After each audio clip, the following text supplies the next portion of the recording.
Jangan risau tuan-tuan, motorhome kali ni memang cantik, luas dan selesa. Inilah dia Mercedes Sprinter 316 CDI motorhome, didatangkan dengan enjin turbo diesel 2.7 dan gear automatic. Tanpa membuang masa lagi, mari kita saksikan. Ni kalau nak naik ke atas, boleh buka tu, panjat compartment box. Boleh isi meja ataupun kerusi camping dan barang-barang yang nak letak kat luar.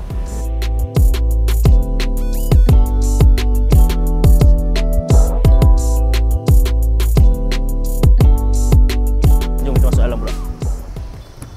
Sekejap. Ni dah subscribe ke belum ni? Okey. Macam tu jom.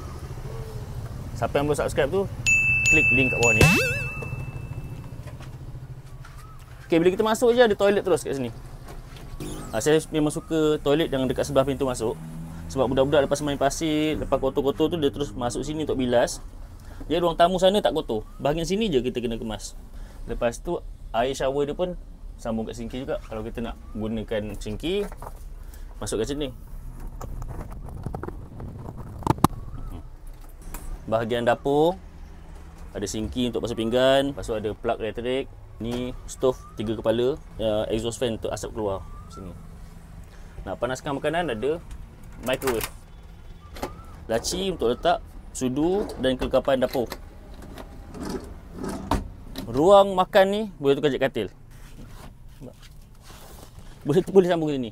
Lepas tu yang ni lah jadi dia punya tilam kat tengah tu. Faham tak? Tengah ni sebenarnya 3 orang boleh.